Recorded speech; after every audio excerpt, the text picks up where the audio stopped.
everybody. On behalf of Title Wave and Penguin Random House India, I'd like to welcome you all to the book launch of Kisses Fly by Emraan Hashmi and Bilal Siddiqui. This is a very, very proud moment for us. The book has already done very well. It's a best-selling book, and we're finally able to launch it here in Mumbai. So thank you all of you for being here. Please welcome all our panelists with a huge round of applause.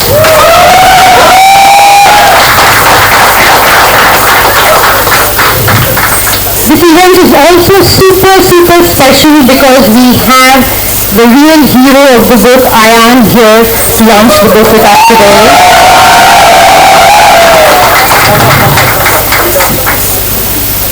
So although most of you are friends, family and fans, and you know all the people here already, we have written Verdi here, India's #1 crime writer, writer of many books from Black Friday to Boundary to Dubai, and also the person whom we published Do Sell books with. It's a real pleasure and honor to work with you, friend. I'm so glad that you're here with us today. Thank you. Emraan Hashmi, of course, actor of blockbuster Bollywood films, but now also a best-selling author. So this is another feather in his cap. Thank you so much for being here. Ayan, how are you feeling? Say hi to everybody. Say hi. So he's the person why the book happened. He's the real hero. Most of you who would have read the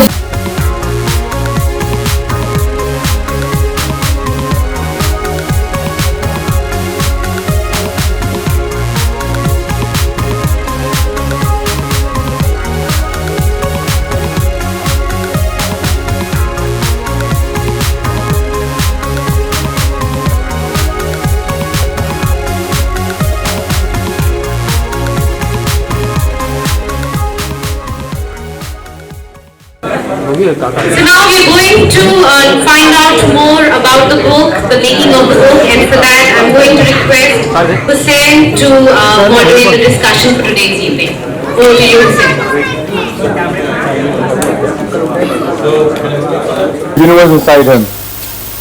There's this young guy, 21-year-old Bilal Siddiqui. At his age, people chase skirts, look after girls, but this man is writing books after books. I am really envious of him. His first book was a correction, a 6. How could you go wrong with that? The book is about him, where he is discovering his own self, where he is discovering the vast... Sorry, 6 now. Yeah, 6 now. At that time you were 4. But how he was hand-holding his parents. You mean 3? I was 3 when I So 3-year-old is helping his parents. And now he's 6.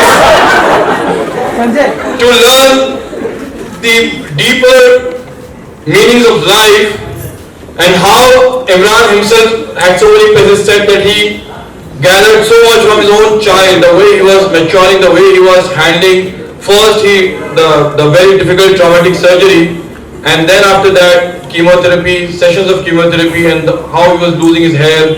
But the way he handled everything so bravely, so courageously is something that we all should take a leaf from and learn in life. In fact, the last chapter of the book is so fascinating that I've read it thrice so far, and every time I read it I feel like crying. It's about 3.5-year-old who has gone through so much in life, and still he wants to participate in a race against the wishes of his father. Emraan has been a hero. You have seen him beating up so many baddies in the movies, and you have seen him as a brave man in the movies. But even he could not face that how his young son decided to take part in the race, and he ran throughout, despite he falling at least thrice in that race. But the way this boy finished the race and then he showed a thumbs up sign to his father is something which will bring your heart to your throat. You must read this book for the reason of seeing the real life courage of a father and a son, and how we all, of course, see so much of courage in life. But I'm saying that when we see these stories, when we see these real life stories of a father and son going through it, you will understand that yes, there are people who go through this and they still survive and turn out far braver than what they were earlier. So when I went to Imran once about 2.5 years ago and asked him to write the book, he was very reluctant, he was not sure. So after that, when he agreed to write the book and when he discussed all those unknown facets of his life, you will find that those are very interesting, and the book is so unputdownable that 3 people who have read authors have said that wish that they were in the place of Bilal Siddiqui and they were in this place to write this book and author this book with Imran. So I will now ask these guys to speak and tell you about their journey and what they went through and how they thought about writing the book. Imran. First of all, thank you everyone for coming here this evening. Thank you so much. I want to start by thanking a few people. Without them, this book wouldn't have been possible. First of all, Mr. Hussain Zaidi, the man who relentlessly pushed me week after week, month after month, after I came back from Canada where he was being treated.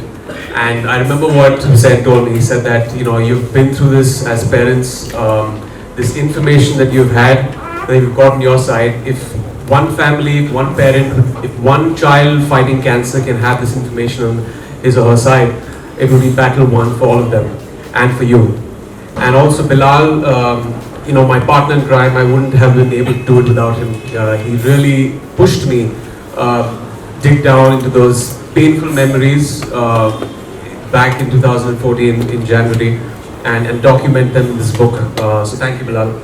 And also Millie, the entire team at Penguin, it wouldn't have been possible without them. They've really given the book the kind of exposure that it needed to get across to everyone in the hour of need. And also, I think next month there will be a Hindi version and a Marathi version that will be launched. So looking forward to that. So let me just take you back through the incident 2 years back and tell you exactly how the book eventually happened. It was January 13th, 2014 when as a family our life was completely wrecked. It was a casual brunch that me, my wife and my son had gone for to Taj Lands End, and it was there that we detected some abnormal symptoms in our son, and we rushed him to the hospital. There was his head pediatrician there and tests began. You know, there was a conversation that we had 2 weeks back. We didn't want, we were delaying a simple blood test for the hemoglobin because we didn't want our child to go through physical trauma when needle when it goes on. And here in this hospital there was needle after needle jabbing goes on and doctor was trying to get to the bottom of the problem. Anyways, the nightmare of the day ended. We went back home and I went onto the internet to do my own research, and I typed out his symptoms, and what I was confronted with on one website really tore my heart about. It said the dreaded C word, and below that there were a list of other diseases, and I remember going to sleep that night. Before that I prayed to God and I said that please don't let this be cancer, please don't let this be cancer. But next day our worst fears manifested. His chest x-ray and his blood tests were normal, but in his sonography there was a tumor the size of a seasoned ball that was growing on top of his left kidney.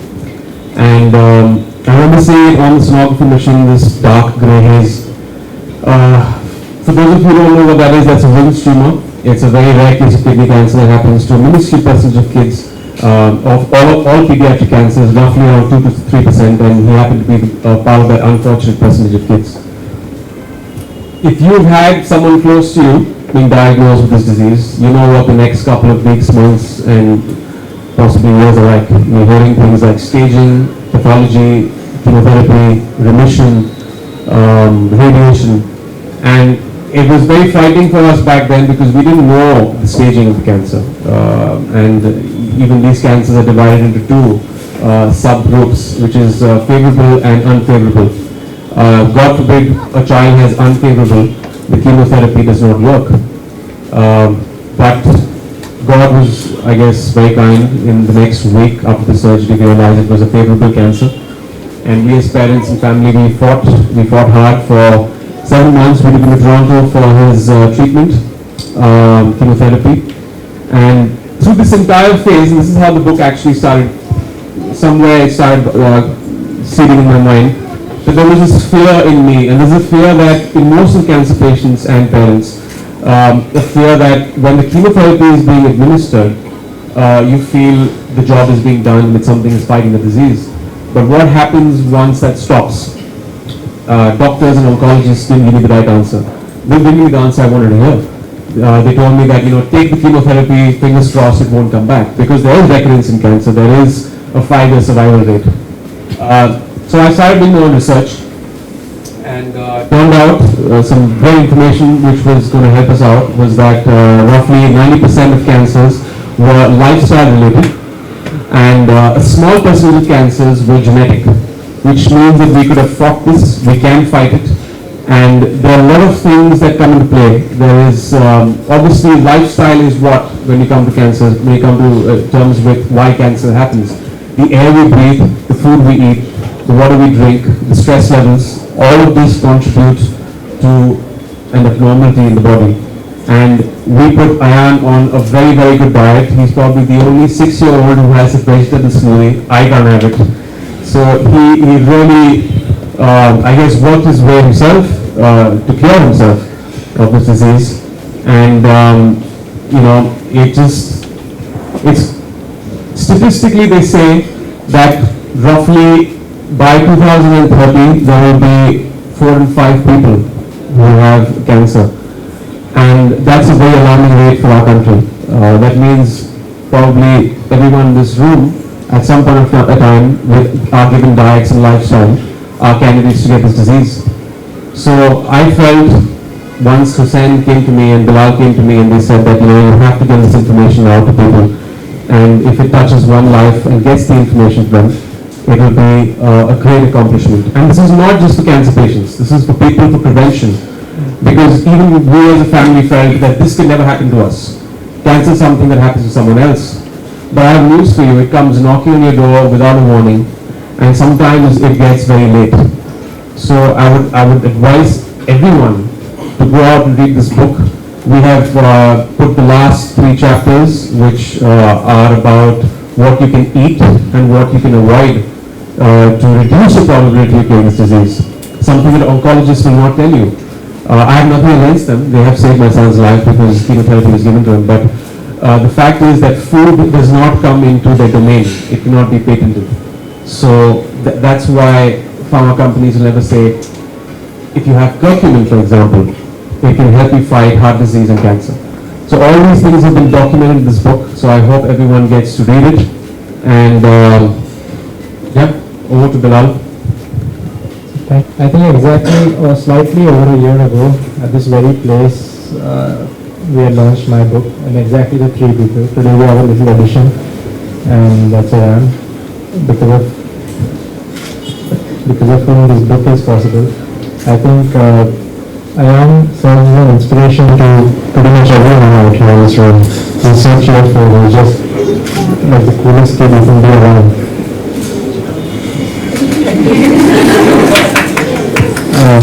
So the book had actually started, I think so, year and a half ago? Yeah.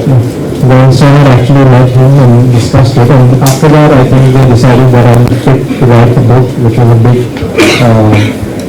it was a big opportunity for me, but it was a big responsibility as well, considering the fact that I had to tell the story of someone who I haven't been, and doing that was easier than I thought it would be, because he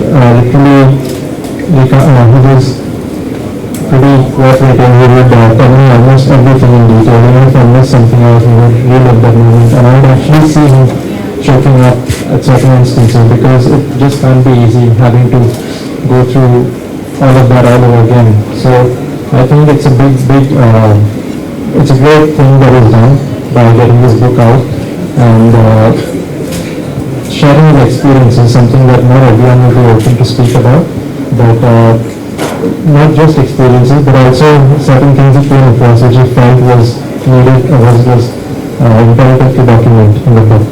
So having said that, the book is not a grim retelling of just what happened, but it also retracing his journey as an actor, which is pretty entertaining to read. It was entertaining for me to write as well. And I think everyone in the book will inspire you and educate you. At the same time, leave you with a smile on the end. And if that's what happens, I think you're successful of having put this book out. Small episodes that you went through when you were writing this book or when you were going through in US and in India? First things first, when we decided that this is going to be documented in this book, I thought it's going to be an extremely painful journey to relive all of that once again. In some ways, moments brought about feelings of nostalgia, because, like Bilal said, the book is not just about the episode of cancer. It's about retracing my family and how I was in college, school, my grandmother, my father, everyone in the family. But apart from that, I think it was very therapeutic. It's like counseling. There are feelings that are there. You've been through them. They're painful. But the moment you talk about them or you bring them down, it just finds some kind of closure. So I think this book really, when I went through reading it at one stretch, once it was done, it was extremely therapeutic to know that the worst is behind us, and fascinating because we as a family unit could actually get through this and we could fight this disease. And it takes me back to the first day, the hope with which we started off, where Praveen and me held back our tears because we couldn't go with him, go to show, and we made this come from a place of strength and told ourselves that we're going to get through this and we're going to make sure nothing happens to us. So it's just a feeling of accomplishment. Everyone felt that, my family, friends, everyone did everything. What about those stories of when you're climbing the ladder of success, leading a star? For example, those stories about you, kissing her and coming home and seeing a certain wife. So what about those? Do you feel bad about it? Or does Panisha fight with you? She still sulks. She doesn't hit me as hard. Earlier I used to be her a back. Now it's just at the hand. So she's kind of came down over the years. But is the bride on that jewelry? Piece of jewelry you could give every time you kiss her? Bags. I always buy her bags. Okay. For every kiss, for every film. So she's got a cupboard full of bags. There's one cupboard dedicated to bags. Yes. So after kissing Monikis for so many times? No, as many times. Okay. Bag is only one. Only one? Yeah. We had a barter deal. That way, I told her ऐसा कंगाल हो रहा हूँ. हर चीज का पैसा मत देना. Film का पैसा ले लो और bag खरीद लो उसका. So, are there more such stories which were not disclosed in this book and just kept to yourself, which you reveal some other time?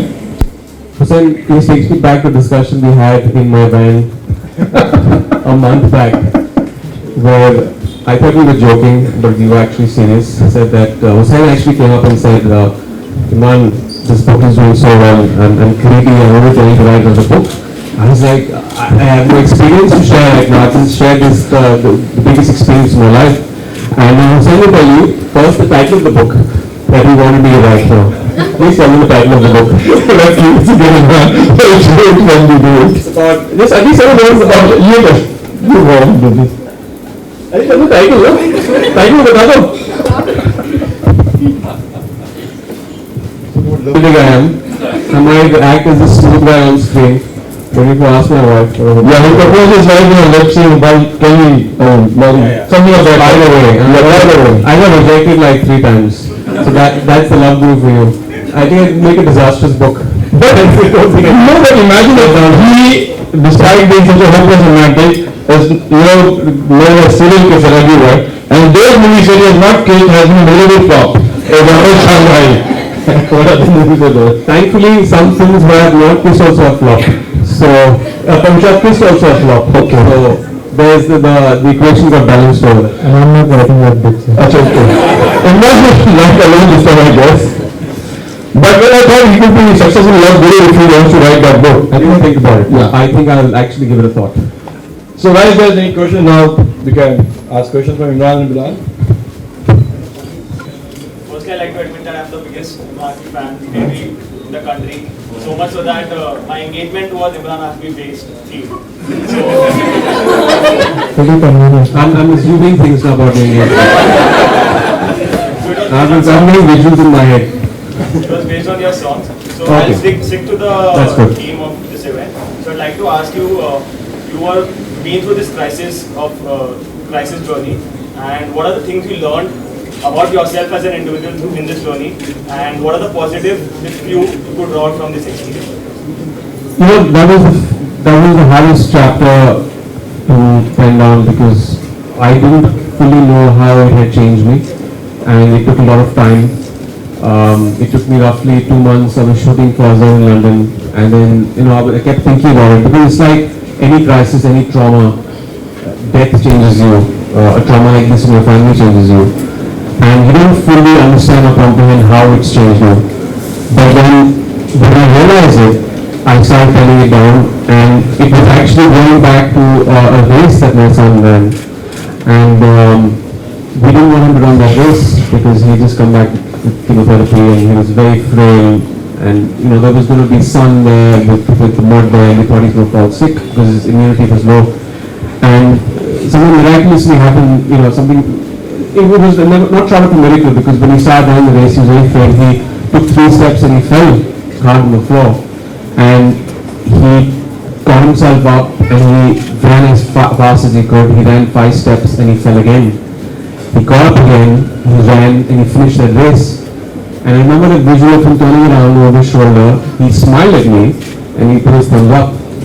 And that was the wisdom that I got in my life that probably 10 wise men haven't taught me in so many years. That life's going to hit you time and again, it's going to hit you very hard. And you're going to fall, and you're going to fall hard. And however shaky your feet, you must get up and roll with the punches. And that's something a 5-year-old taught me. And that gave me perspective to life and made me feel that personal issues, professional issues are so trivial. When you have a kid come into the world and at the age of 3.5 battle a disease like this and still has a smile on his face. Through all of this, what are we complaining about? He has a smile right now. So he's a rock star. So this is what's changed me. This is what gives me perspective to keep moving on and have a sense of optimism. Responsibility is one, because I find myself as being a very irresponsible person. I try to take on responsibility as much as I can.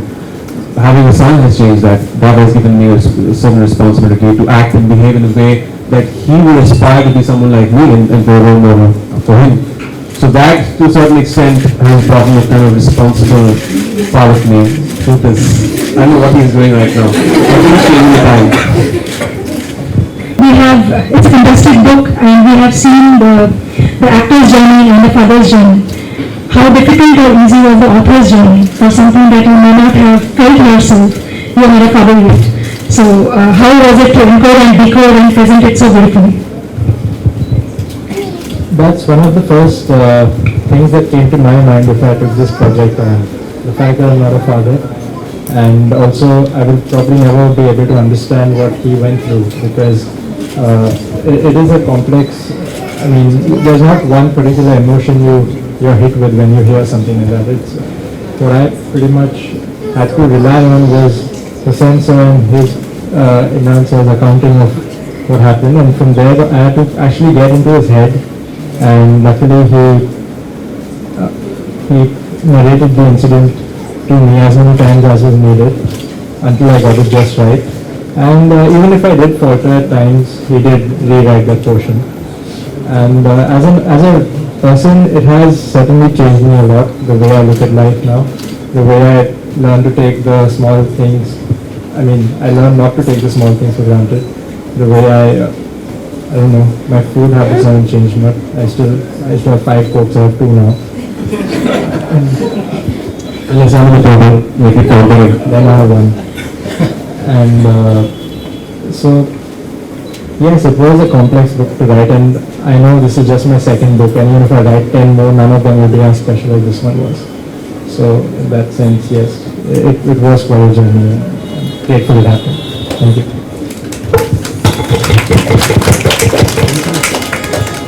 Emraan, any possibilities of turning this book into a movie? I don't know how it will lend itself to a movie. I don't see it really becoming a feature film with the story that's there. I don't know. I hope cinema goes that way and it becomes that kind of film and gets a mainstream release. But what we're trying to do right now is make, that's the actually thought I had when we had a Delhi launch, and I shared it with Bilal and said that I felt that this should be made into a documentary, which is something I seriously want to think about.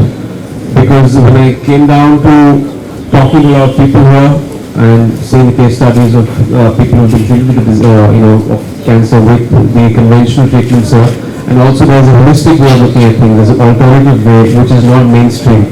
So 95% of the times you will feel that oncology is the way to go, that go and get a chemotherapy and radiation, which is fine, but you also have to understand that there are other ways where people have been treated through nutritional intervention, and it has worked for them. I've spoken to people who have cured themselves of 4th stage cancer with nutritional intervention. After a certain age, you cannot get chemotherapy. It plays havoc with your body. My mom passed away at the age of 70, 2 months ago. She didn't die of the cancer. She died because the chemotherapy created havoc in her body and she couldn't get off the bed. So it would have been best for her to go through a nutritional plan, because after a certain age you can't deal with that chemotherapy. So these are the options, and this is the kind of information that needs to get out to people, and people don't have this information themselves. So I think the documentary really helped telling people about the alternative treatments, and also about, of course, conventional is something that I still stand by. It saved my son's life, but if you have a synergy of both treatments, it goes a long way. Also, what was the reason you took Ayan to Canada and not India? Was it because they have better medical facilities there? Our medical facilities are no less. I felt the environment there is great to recuperate, because pollution is one thing that causes it. There's one way of looking at it. Cancer is actually a symptomatic response of the body. The amount of toxins you throw into it is going to play up one day. And in his case, it was a genetic malfunction because he was too young. But going to Canada with the air there, the kind of food that he would get, he could have access to organic food to kind of recuperate through this and get his immunity back, was very essential. And also over there, they have a field which we don't have here, which is something that I would want to see in India, is psychosocial oncology. That does not, is the psychology of patients and parents when they go through treatment. It scars you. It's something that probably I feel me and my wife need to go for a counseling session afterwards, because there's a deep rooted fear in us after we've gone through an incident like this, and Canada has that. So I do want him to change as a person, because he was this vibrant force of nature, which he still is, and that it is not changed at all. So this is because I want the environment to be great, and it's not changed in one bit. The entire, he used to have the chemotherapy, next moment he was out conversing with the doctors, the nurses. Everyone knew Ayan Hashmi. Everyone knew who he was when he stood at the floor. So Imran, आपका नाम आता है और किस साथ में आता है, तो फिर बुक का भी नाम किस रखा है, कोई खास वजह है? ये इसकी वजह हुसैन सर है, क्योंकि जब हम इस किताब का टाइटल ढूंढ रहे थे तो बहुत सारे टाइटल के ऑप्शंस मैंने दिए। जनरली बिलाल इन टाइटल्स ऑप्शन से सहमत रहते थे, लेकिन हुसैन सर कहते थे कि नहीं, कुछ चल नहीं रहा है, वो मजा नहीं आ रहा है। और मीन्स टेल मी दैट ये कभी आ जाता है थॉट प्रोसेस, आप एयरपोर्ट में बैठे हैं, आप कहीं जा रहे हैं और आपको सोचने की जरूरत नहीं पड़ती है, बस टाइटल आ जाता है। So I think that day was, I don't cook normally, I was cooking an omelette at home, and I had given him so many title options, which he said no for, and suddenly this thing came to my mind, Kiss of Life. तो मैंने बिलाल को phone किया, मैंने बोला कि मेरे को phone करके बोल देना कि एक टाइटल है ढूंढिए, Kiss of Life. She's not going to say no to this, I know that. So Bilal called up, in 2 minutes he called me back and said, he was laughing on the phone, he said that they've got a very marketable title, Kiss of Life. So that's how the title came about. And of course the tagline is something we talked about earlier. The earlier titles that I have given were things like Down the Cape, Superhero Kids. Lekin I get Hussein's point, it was not a personal thing. और इसमें कुछ अगर आप मेरी फिल्मों का ये निकाल दो इससे तो it is life affirming, Kiss of Life. There's some optimism in that. Forget about my films, get the visual out there. So that's what I guess Kiss of Life brings forth. Emraan, your performance as Azhar was highly appreciated, but the movie didn't collect much money at the box office. Any disappointments on that front? I am very, very happy with the reception the film has got, and I'm very happy with the messages, with the admiration that people have given for the performance in the film. These counting pennies and dimes, but we are very happy as a team that we, made a film that we started off very proud of, and we ended up achieving that, and the audience that had to go and see it, they loved it. For me, it's an accomplishment all the way. We also heard that when Ayan was going through the treatment, there were times when he was alone with his mom, Parveen. So, could you tell us those times when she handled it alone herself? If she can say, but I think it was very testing for her because I was not there. She had to take him to hospital every week, and there were these drugs that were administered to him, chemotherapy drugs, and the reactions used to be very, very strong. When kids had chemotherapy, I didn't know about this. I was hearing on the phone on Skype, I used to converse with them, but he used to sometimes throw up 10 times a night. So there used to be a bucket kept next to him, next to the bed after he took chemotherapy drug. And for 2 days, he used to bring up all the food. And he started losing hair, and he started getting this very weird side effects called foot drop. The foot used to go limp, and he used to get pins and needles in his hands, in his feet. So she was dealing with all of it. I couldn't have done it without her. She was really this pillar of strength that got Ayan and me and the entire family through this. And for some reason he's walked out. He's got his father's yapping a bit too much. I just want to ask something regarding your new movie. Would you like to share something with your fans regarding the upcoming movie? Right now there's only Raj Reboot that's releasing in September 19th. And it's a bit of a Raj right now, so we'll unfold it very soon when the promo is out. Promo should be out in the next 2 weeks. So 19th of September is the next release. I think, you heard him telling the story of Ayan bringing up the food, and I'm sure it pretty much made everyone here a little crazy. It turns out to be one of hope. So I guess we're not telling a sad story. It's the story of how from the sadness we found hope, and nothing else well that ends well. That's the takeaway from the book. It leaves you inspired. I think it will get everyone pretty happy the way it ends at that note, and optimistic. That's pretty much what we kind of wanted the takeaway for this book to be. After watching Jannat movie, I would like to, when Jannat will release, I am very excited about Jannat series. I was looking at Reddy last night when we were telling you to make a film. He's looking for a script. There's a script I like, you can definitely read about it. Kerala, hopefully when Raj releases, I'll come to your city. Where exactly it is? Alright, will you see? To Kerala is getting Raj released.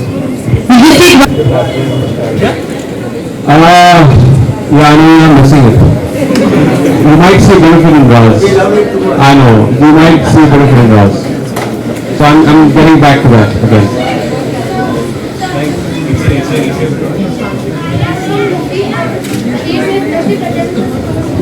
Oh, thank you so much. Of course you can.